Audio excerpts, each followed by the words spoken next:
Hello दोस्तों, ऐसी ही मज़ेदार वीडियो सुनने के लिए मेरी वीडियो को लाइक करें, शेयर करें और मेरे चैनल को सब्सक्राइब करें।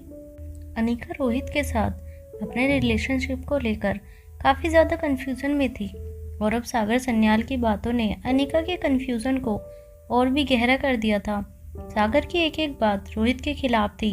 सागर ये अच्छी तरह से जानता था कि इस वक्त अनिका की हालत क्या थी। अनिका को वो जो भी कहता, अनिका उसे सच मान लेती। इस कारण से सागर ने हर तरफ से अनिका को रोहित के खिलाफ भड़काया था। हालांकि अनिका अच्छी तरह से जानती थी कि रोहित और सागर दोनों का एटीट्यूड और बिहेवियर अगर कंपेयर किया जाए तो सागर अपने बात करने के तरीके से, अपने रहन सहन के ढंग से काफ़ी गैर जिम्मेदार आदमी लग रहा था। वहीं जब भी अनिका रोहित की नज़रों से नज़रें मिलाकर देखती थी तब अनिका को एक अलग किस्म का विश्वास नज़र आता था। मगर जब अनिका की आंखों के सामने श्रेया की मासूम आंखें दिखाई देती थी और श्रेया के वो शब्द सुनाई देते थे कि रोहित मारवा इज अ मर्डरर, तब फिर से अनिका के मन में चल रहा रोहित के लिए शक गहरा होता जाता। अनिका तब समझ नहीं पाती कि आखिर सच क्या है और झूठ क्या है। अनिका की बेचैनी एकदम से बढ़ जाती और वो और भी ज़्यादा कंफ्यूज हो जाती। अनिका भी इन सारी सोच में डूबी हुई थी। तब अनिका को पता भी नहीं चला कि कब अनिका के हाथ सागर की तरफ बढ़े और सागर के हाथों में पकड़ा हुआ कार्ड कब अनिका ने अपने हाथों में ले लिया। अनिका ने बिना सोचे समझे सागर का कार्ड अपने हाथों में ले लिया था। मगर जैसे ही सागर ने देखा कि अनिका ने अपना कॉन्टैक्ट कार्ड अपने पास रख लिया है तो सागर के चेहरे पर एक बड़ी सी मुस्कान आ गई। कहीं ना कहीं वो जानता था कि वो जिस मंसूबे से आया था वो पूरा हो चुका था। मगर सागर अनिका को अपना कार्ड देने में कामयाब हो गया था। सागर के मसल्स देखकर ऐसा लगता था जैसे सागर रोज़ ज़्यादातर अपना वक्त जिम में ही गुजारा करता था। जब सागर ने देखा कि अनिका ने उसका कार्ड अपने हाथों में ले लिया था तब सागर के मसल्स पहले से भी ज़्यादा फूले हुए नज़र आने लगे थे। अपने हाथों में पकड़ा हुआ वाइन के गिलास से एक चुस्की लेते हुए सागर ने अपने होठों पर उंगलियां फिराते हुए अनिका से कहा, चलिए दोस्ती का ना सही बल्कि भरोसे का रिश्ता तो यहाँ से शुरू हुआ। उम्मीद करता हूँ कि रोहित मारवा की सच्चाई की तह तक पहुँचने के लिए हम एक दूसरे की मदद ज़रूर करेंगे। मैं अच्छी तरह से जानता हूँ कि मैं आपके साथ जिस शख्स के बारे में बात कर रहा हूँ वो शख्स और कोई नहीं बल्कि आपका पति है। मगर इतना याद रखिएगा कि everything is fair in love and war and business. इतना कहने के बाद सागर चुप हो गया और अनिका की ओर देखने लगा। अनिका उसे सवाल भरी नज़रों से देख रही थी, मानो वो पूछना चाह रही थी कि क्या इस दुनिया में ऐसा भी होता है, क्या सब कुछ इसी तरह से चलता है। सागर ने अनिका के चेहरे को देखकर उसका ये सवाल पढ़ लिया था। अनिका को आगे जवाब देते हुए सागर ने अपनी बात रखते हुए कहा, मिस अनिका, मैं तो यहाँ तक कहूँगा कि आज की दुनिया में बिजनेस से ऊपर कुछ नहीं है, कोई भी नहीं है। दुनिया की बड़ी बड़ी कंपनियाँ इस दुनिया में बादशाहत कायम करने के लिए ही एक दूसरे के साथ compete करती हैं। आप देखिएगा, जब भी इस दुनिया का विनाश होगा उस विनाश का कारण दोनों देशों के बीच की जंग नहीं होगी बल्कि दो बड़ी बड़ी कंपनियों के बीच हुई जंग होगी। आजकल की कंपनियां बस इस दुनिया पर हुकूमत करने के लिए ही एक दूसरे के साथ compete करती हैं। हम कहाँ जाते हैं, क्या करते हैं, हमें क्या पसंद है, हमारी नापसंद क्या है, ये सब कुछ ये कंपनियां जानना चाहती हैं ताकि धीरे धीरे वो हमारी सोच पर हुकूमत करने लगे। और जिस दिन ये कंपनियां अपने मिशन में पूरी तरह से कामयाब हो जाएंगी उसके बाद शुरू होगी असली जंग, इंसानियत पर हुकूमत कायम करने की जंग। सागर ने जैसे ही यह कहा अनिका की आंखें बड़ी हो गई। वो हैरान नज़रों से सागर को देखने लगी। सागर भी मन में कुछ सोच रहा था और अनिका को देख रहा था। अभी अनिका कुछ कहने ही वाली थी, इतने में सागर ने उसे रोकते हुए कहा, हाँ मैं जानता हूँ कि आप क्या कहना चाहती हैं, पर मैं आपको बता दूँ मिस अनिका कि मैं जो कुछ भी कह रहा हूँ वही हकीकत है और कुछ वक्त के बाद आपको भी ये पता चल जाएगा। इतना कहने के बाद सागर ने एक गहरी सांस ली और फिर अनिका की ओर देखकर कहा, तो जैसे कि मैंने कहा, एक बार ये कंपनियां अपने मिशन में कामयाब हो गई उसके बाद हर इंसान इन कंपनियों का गुलाम हो जाएगा। ये कंपनियां इन्हें कमा कर देंगी और ये कंपनियां ही कमाए हुए पैसे इनके छीन लेगी। पहले तो ये कंपनियां इन्हें काम देकर इन्हें पैसे देंगी और फिर अपने प्रोडक्ट्स खरीदने के लिए इन लोगों को मजबूर कर देंगी। जो पैसा इन बड़ी बड़ी कॉरपोरेट कंपनी के कारण आम आदमी को मिलता है, वही पैसा एक दिन इस इंसानियत का दुश्मन बन जाएगा। देखते ही देखते देशों के बीच में बनी हुई यह सरहद हमेशा के लिए मिट जाएगी और इंसान के ऊपर एक कंपनी का लेबल होगा, जिसे इंसान के माथे पर जो लेबल लगा होगा वो इंसान उसी कंपनी का मोहताज हो जाएगा। और आने वाले दिनों में लेबल लगे ये गुलाम एक दूसरे से लड़ने लगेंगे। हर गुलाम दूसरे गुलाम को अपनी कंपनी का गुलाम बनाना चाहेगा और गुलामों के बीच में होने वाली जंग ही इस पूरी दुनिया की तबाही का कारण बनेगी। अनिका बिल्कुल शांत से ये सारी बातें सुन रही थी। अनिका जानती थी कि सागर अपनी हरकतों से, अपने पहनावे से काफ़ी ज़्यादा सरफिरे किस्म का इंसान लगता था, मगर सागर की बातें कहीं ना कहीं अनिका को ये सोचने के लिए मजबूर भी कर रही थी कि क्या सचमुच ये दुनिया इतनी डिपेंडेंट हो गई है कि सागर की बात एक दिन सच हो सकती थी। अनिका को अब सागर की बात पर थोड़ा थोड़ा विश्वास होने लगा था और कहीं ना कहीं उसे डर लगने लगा था। सागर भी अनिका के हाव भाव को देखकर समझ गया था कि वो अपने मकसद में कामयाब हो रहा है। उसे अंदर ही अंदर अपनी जीत पर गर्व महसूस हो रहा था। उसने अपनी बातों से अनिका को सोचने पर मजबूर कर दिया था। हालांकि अपनी याददाश्त खोने के बाद अनिका को इस दुनिया के रंग देखते हुए ज़्यादा वक्त नहीं बीता था, मगर अनिका इतने दिनों से इतना तो जान चुकी थी कि इंसान जितना खूबसूरत था उतना खोखला भी था। अगर इंसान का एक रूप ईश्वर के बनाए हुए मसीहा का था, तो दूसरा इंसान का रूप एक ऐसे राक्षस का था जो दूसरे इंसान को अपने कब्जे में करके उसे निगल लेना चाहता था। अनिका के दिल में दुनिया में बसने वाले इंसानों का असली मकसद और उसके असली रंग को पहचानना बेहद मुश्किल हो गया था। बिल्कुल उसी तरह जिस तरह अनिका के लिए रोहित का असली रंग पहचानना मुश्किल हो गया था। यहाँ तक कि सागर की बातें सुनने के बाद अनिका को खुद पर भी शक होने लगा था। अपने अतीत से टूटने से पहले अनिका किस किस्म की औरत थी, इस बात को लेकर भी अनिका के मन में कई सवाल उठने लगे थे। अनिका की परेशानी अब पहले से काफ़ी ज़्यादा बढ़ चुकी थी। वो पूरी तरह से परेशान हो गई थी और उसे समझ नहीं आ रहा था कि आखिर वो क्या करे, कहाँ जाए। अनिका ये बात अच्छी तरह से जानती थी कि वो अपनी बात किसी से शेयर नहीं कर सकती थी, क्योंकि उसे किसी पर भी उतना यकीन नहीं था और न ही अनिका जानती थी कि वो किससे अपनी परेशानी का समाधान ढूंढे।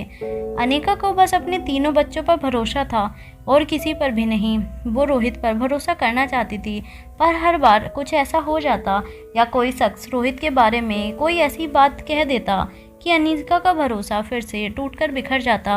अनिका चाहकर भी रोहित पर भरोसा नहीं कर पा रही थी और अनिका की इसी कमजोरी का फ़ायदा सागर उठा रहा था। उसने रोहित के खिलाफ अनिका के मन में एक तरह से शक पैदा करवा दिया था। अब अनिका भी रोहित को एक अलग ही नज़र से देखने लगी थी। अनिका का मन अभी भी पूरी तरह से सागर की बातों पर भरोसा नहीं कर रहा था, पर कहीं ना कहीं अनिका का मन अब रोहित के लिए सवाल पैदा कर रहा था। अनिका अभी ये भी जानना चाहती थी कि कहीं क्या याददाश्त खोने से पहले अनिका भी इसी भीड़ का हिस्सा थी। क्या अनिका भी रंग बदलते लोगों के बीच रहकर अपना रंग बदलना जानती थी?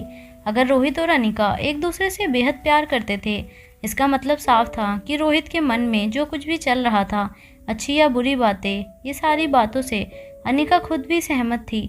अनिका नहीं जानती थी कि वो पहले कैसी थी, पर अब उसे बेसब्री से ये जानना था कि आखिर वो किस किस्म की औरत थी। इतना ही नहीं, वो ये सब इसलिए भी जानना चाहती थी ताकि वो ये जान सके कि क्या याददाश्त खोने से पहले वो रोहित का हर चीज़ में साथ देती थी या फिर नहीं। अगर आकाश की मौत से रोहित का मकसद ये था कि वो गुलेरिया ग्रुप ऑफ इंडस्ट्रीज़ को पीछे करके मारवा ग्रुप ऑफ इंडस्ट्रीज़ को फिर से नंबर 1 पोजीशन पर पहुंचा दे, तो क्या रोहित की ऐसी कोई घिनौनी प्लानिंग में अनिका भी रोहित के साथ शामिल थी?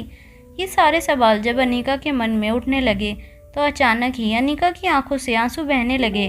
उसे पता भी नहीं चला कि कब अनिका रोने लगी। उसकी आंखों से आंसू की कुछ बूंद उसके गालों पर आकर गिरे। अनिका मन ही मन ऊपर वाले से ये भी प्रार्थना कर रही थी कि कम से कम कोई उसे इतना बता दे कि अनिका किस किस्म की औरत थी, क्या वो अच्छी थी या बुरी थी। कम से कम यही बात अगर अनिका को पता चल जाए तो भी बहुत था। अपने अंतर मन से जूझ रही अनिका की आंखों से कब आंसू बहने लगे ये उसे खुद पता नहीं चला। तभी सागर ने अनिका की आंखों से बहते हुए आंसुओं को देखकर कहा, वैसे अनिका जी, मैं ये तो नहीं जानता कि आप इस वक्त मन में क्या सोच रही हैं, मगर हाँ, आपकी आंखों से बह रहे आंसू देखकर मैं इतना तो ज़रूर कह सकता हूँ कि आप एक बेहद नर्म दिल की इंसान हैं। मैं यकीन के साथ कह सकता हूँ कि आप तक आपकी तारीफ़ करते हुए लोगों ने ये तो कहा होगा कि आप बहुत खूबसूरत लगती हैं। जब गुस्सा करती हैं तब और भी ज़्यादा खूबसूरत लगती हैं। मगर मैं आपसे ये कहना चाहूँगा कि आपकी आंखों से बहते हुए आंसुओं को देखकर शायद आपके किसी आशिक को आपके आंसू से भी प्यार हो जाए। किसी लड़की की शक्ल रोते हुए इतनी हसीन लग सकती है, ये बात मैंने कभी सपने में भी नहीं सोची थी। सागर की ये बातें अनिका पर बिल्कुल भी असर नहीं कर रही थी।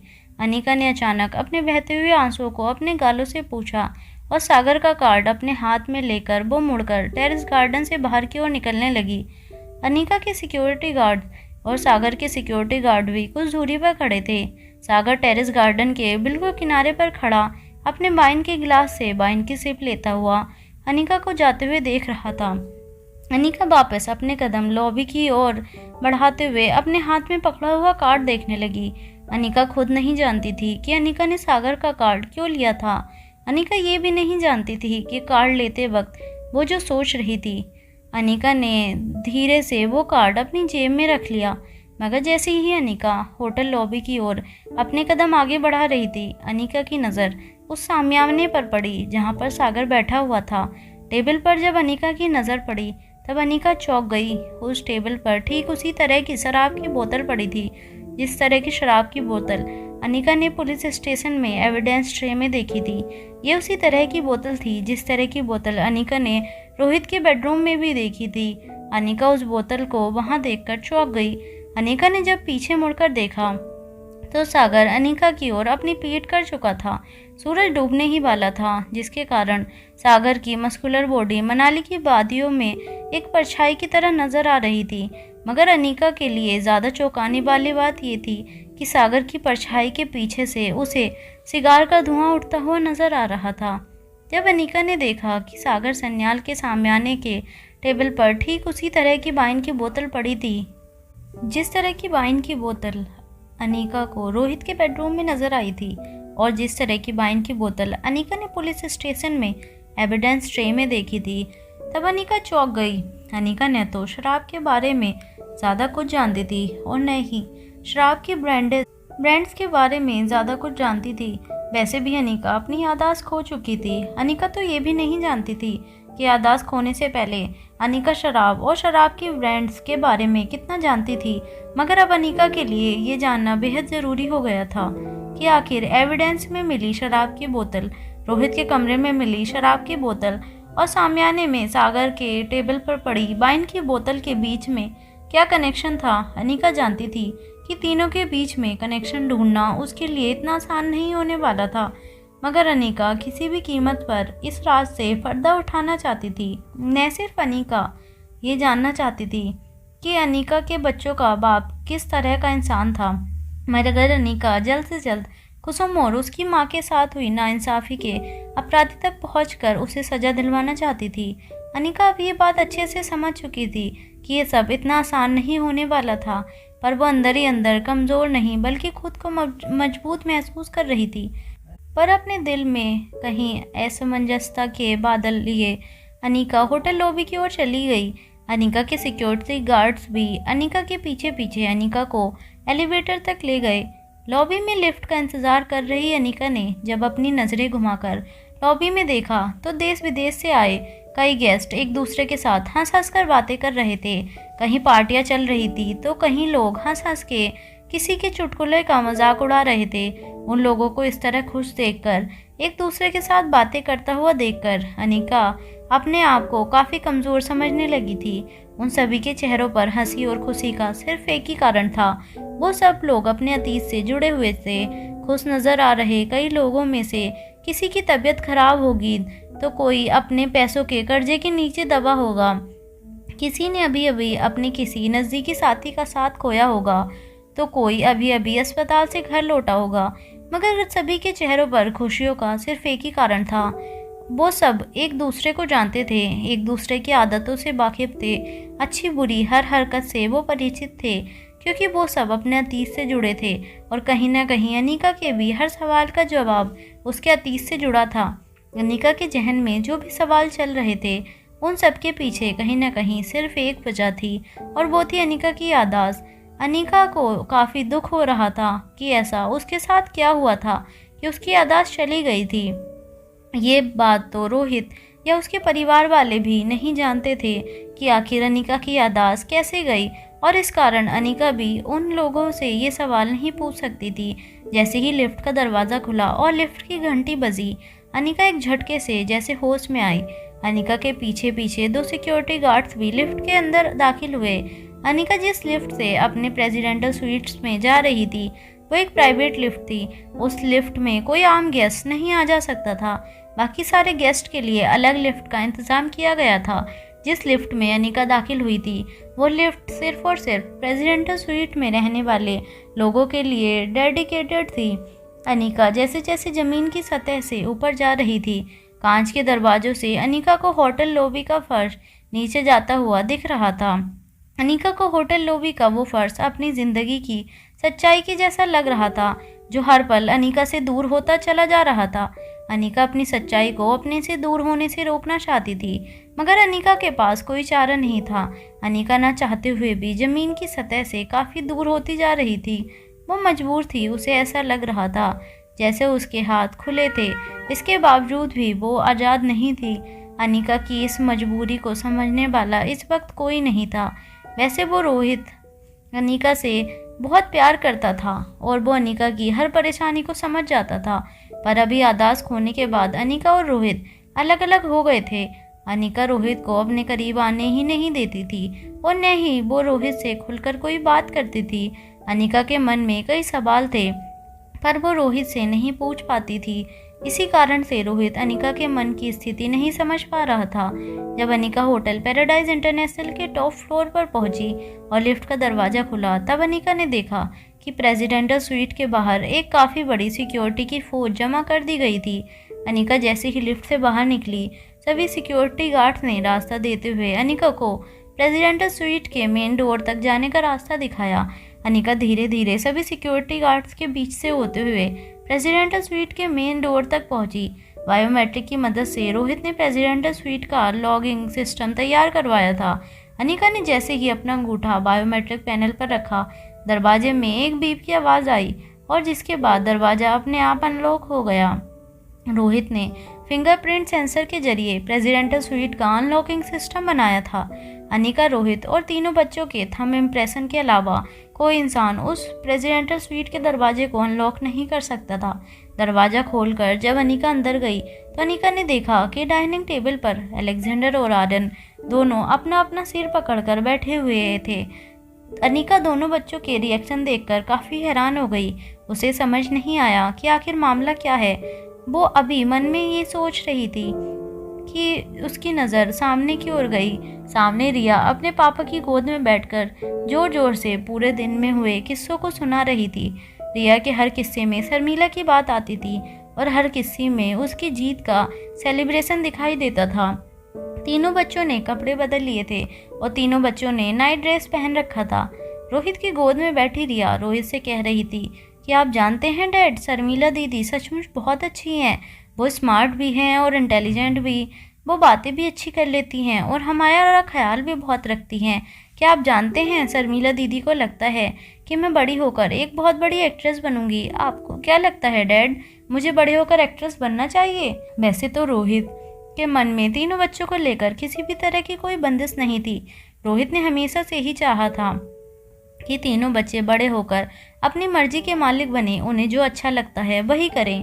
रोहित ये बात भी अच्छी तरह से जानता था कि मारवाड़ ग्रुप ऑफ इंडस्ट्रीज़ की बागडोर संभालने के लिए अगर तीनों बच्चों में से कोई सबसे ज़्यादा काबिल और बिजनेस चलाने में इंटरेस्टेड था तो वो था आर्यन। रोहित अच्छी तरह से जानता था कि अलेक्जेंडर एक साइंटिस्ट बनना चाहता था और बिल्कुल अपनी माँ की ही तरह साइंस के फील्ड में अपना नाम करना चाहता था।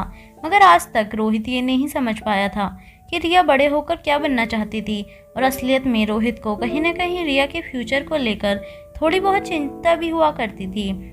रिया का मन काफ़ी चंचल था। वो हर घंटे में कुछ अलग सोचती रहती थी। उसका जब जो मन करता वो सोचती कि वो बड़ी होकर वही करेगी। जैसे इस वक्त रिया को शर्मिला ने एक्ट्रेस बनने की सलाह दी थी, तो रिया को मन कर रहा था कि वो बड़ी होकर एक एक्ट्रेस बन जाए। रोहित के पास दुनिया भर की बेशुमार दौलत थी। अपनी बेटी का फ्यूचर सिक्योर करने के लिए रिया को कभी काम करने की ज़रूरत ना पड़े। रोहित ने उतना पैसा तो कमा ही रखा था, मगर कहीं ना कहीं रोहित भी चाहता था कि बड़ी होकर रिया भी अपने पैरों पर खड़ी हो जाए। दुनिया वाले रिया को रिया की काबिलियत की वजह से पहचाने, न कि अपने पापा के पैसों की वजह से। अगर रिया बड़ी होकर एक्ट्रेस बनना चाहती थी तब भी रोहित को कोई एतराज़ नहीं था, मगर बात ये थी कि अचानक शर्मिला के कहने पर रिया ने अपने फ्यूचर को लेकर कोई बात रोहित के साथ ज़िंदगी में पहली बार शेयर की थी। रोहित की ये समझ में नहीं आ रहा था कि रिया और शर्मिला की बढ़ती हुई नज़दीकियों को किस नज़र से देखा जाए। शर्मिला के साथ रिया की दोस्ती अच्छी थी या बुरी, ये बात तो रोहित की समझ में नहीं आ रही थी, मगर रिया को इतना मुस्कुराते हुए देखकर कहीं ना कहीं रोहित शर्मिला के काम से बड़ा इम्प्रेस था। उसे अब कहीं ना कहीं लगने लगा था कि शर्मिला रिया और उसके दोनों बच्चों को अपने परिवार जैसा समझती थी। पर रोहित ये भी अच्छी तरह से जानता था कि रिया जितनी ज़्यादा शर्मिला के करीब थी, उतने करीब अलेक्जेंडर और आर्यन नहीं हो पाए थे। रिया की दोस्ती अचानक से कुछ घंटों में शर्मिला के साथ गहरी हो गई थी। रोहित ने कभी भी अपने बच्चों को किसी अनजान शख्स के इतना करीब नहीं आने दिया था, मगर आज रोहित की समझ में नहीं आ रहा था कि शर्मिला के स्वभाव को, शर्मिला के काम करने के तरीके को देखते हुए उसे अपने बच्चों से शर्मिला की बढ़ती हुई नज़दीकियाँ रोकनी चाहिए या नहीं। आर्यन जब छोटा था तब रोहित किसी भी अनजान शख्स को आर्यन से बात भी नहीं करने देता था, यहाँ तक कि जब रोहित को इस बात का शक हुआ था कि अनिका आर्यन के साथ बातचीत करके उसके साथ नज़दीकियाँ बढ़ाना चाहती थी, तो रोहित ने अनिका को पुलिस कंप्लेंट की धमकी तक दे डाली थी। मगर आज रिया के मुंह से शर्मिला की इतनी तारीफ़ें सुनने के बाद रोहित को समझ नहीं आ रहा था कि उसे इस बात पर किस तरह से रिएक्ट करना चाहिए। वहीं अनिका रिया और शर्मिला की बढ़ती हुई नज़दीकियों से बिल्कुल अनजान अपनी ही दुनिया में खोई हुई थी। अनिका को अपने तीनों बच्चों की फिक्र जरूर थी, मगर इस वक्त अनिका के मन में और कई बातें चल रही थी जिनके साथ अनिका अंदर ही अंदर अपने आप से जंग लड़ रही थी। अनिका को कमरे के अंदर आता हुआ देखकर तीनों बच्चे एक साथ मुस्कुराने लगे।